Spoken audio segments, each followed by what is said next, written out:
Hello students, एडुबिला point channel में आपका स्वागत है। आज हम करने जा रहे हैं क्लास 9 के सामाजिक विज्ञान लोकतांत्रिक राजनीति की वर्कशीट नंबर 86।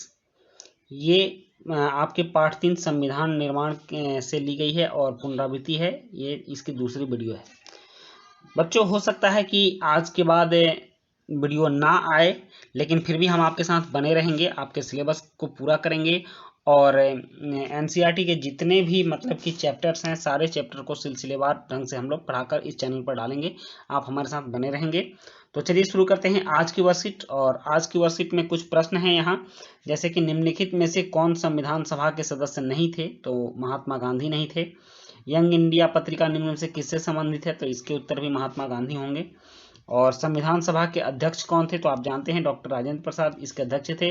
और रिक्त स्थान को भरिए कि भारतीय संविधान की आत्मा संविधान की डैश में बसती है। तो इस तरह से है। और उसके बाद प्रश्न 6 है कि दिए गए अनुच्छेद को पढ़कर प्रश्नों के उत्तर दीजिए। तो इस अनुच्छेद को पढ़ लेते हैं।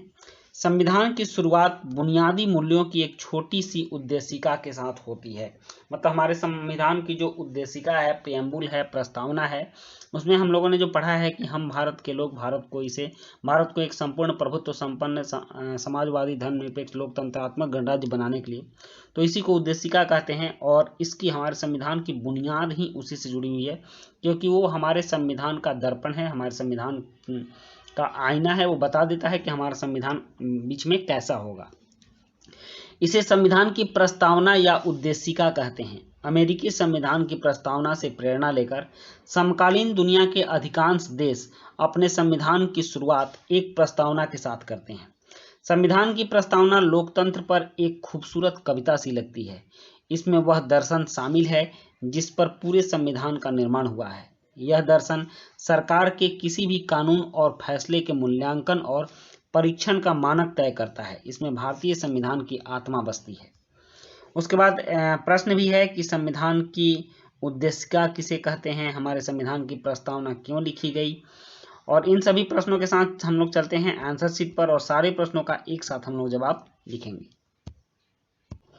प्रश्न 1 है, निम्नलिखित में से कौन संविधान सभा के सदस्य नहीं थे? तो इसका उत्तर है महात्मा गांधी। और फिर है यहाँ पहला होगा, यंग इंडिया पत्रिका निम्न में से किससे संबंधित है? तो यह महात्मा गांधी से संबंधित है। उसके बाद प्रश्न 3 है, संविधान सभा के अध्यक्ष कौन थे? तो ये थे डॉक्टर राजेंद्र प्रसाद। और प्रश्न 4 है, रिक्त स्थान भरिए, भारतीय संविधान की आत्मा संविधान की डैश में बसती है। तो कहाँ बसती है? प्रस्तावना में बसती है। प्रियम्बल में उद्देशिका जो है उसी में बसती है। उसके बाद है, संविधान संशोधन किसे कहते हैं? तो इसका उत्तर है, संविधान के किसी भाग या कानून में कोई परिवर्तन या सुधार की प्रक्रिया को संविधान संशोधन कहते हैं। उसके बाद है प्रश्न 6 कि दिए गए अनुच्छेद को ध्यानपूर्वक पढ़कर प्रश्नों के उत्तर दीजिए। तो इसका उत्तर है, इसका प्रश्न है पहला कि संविधान की उद्देशिका किसे कहते हैं? तो उत्तर है इसका कि संविधान की शुरुआत में बुनियादी मूल्यों की एक छोटी सी प्रस्तावना छपी है जिसे संविधान की उद्देशिका कहते हैं। हमारे संविधान की प्रस्तावना क्यों लिखी गई? तो इसका उत्तर है, अमेरिकी संविधान की प्रेरणा से समकालीन दुनिया के अधिकांश देश अपने संविधान की शुरुआत में प्रस्तावना लिखते हैं। हमारे देश के संविधान की शुरुआत में भी प्रस्तावना लिखी गई है। प्रश्न 7 है, हमारे संविधान निर्माण के पीछे का दर्शन क्या है? तो लोकतंत्रात्मक शासन, धर्मनिरपेक्षता, समानता, राष्ट्रीय एकता और अखंडता तथा व्यक्ति की गरिमा। प्रश्न 8 है, अगर संविधान नहीं होता तो हमारा जीवन कैसा होता? तो इसका उत्तर है कि देश में कानून का शासन नहीं होता, लोकतंत्रात्मक सरकार नहीं होती, हमें मौलिक अधिकार प्राप्त नहीं होते, भेदभाव अधिक होने की संभावना रहती और सबको न्याय प्रदान करना कठिन कार्य होता। उसके बाद प्रश्न 9 है, भारतीय संविधान ने देश में भेदभाव समाप्त करने में क्या योगदान दिया है? तो इसका उत्तर है कि कानून की दृष्टि में सभी नागरिक समान होंगे। और दूसरा है कि धारा 14 के अंतर्गत नागरिकों को समानता का अधिकार दिया गया है।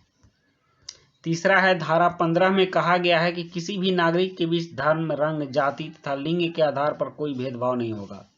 और चौथा है कि धारा 17 में अस्पृश्यता की अंत की गई है।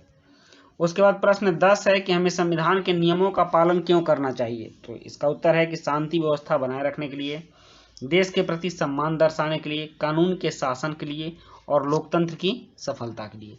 तो बच्चों ये थी हमारी आज की वर्कशीट, और हो सकता है कि आज के बाद वर्कशीट ना आए, तो उस स्थिति में हम लोग आपके सारे सिलेबस को कवर कराएंगे और आपके जो बुक हैं उसका चैप्टर वाइज एनालिसिस होगा और सारे चैप्टर पढ़ाए जाएंगे। इसलिए आप हमारे साथ बने रहेंगे। मिलते हैं नेक्स्ट वीडियो में। Thank you.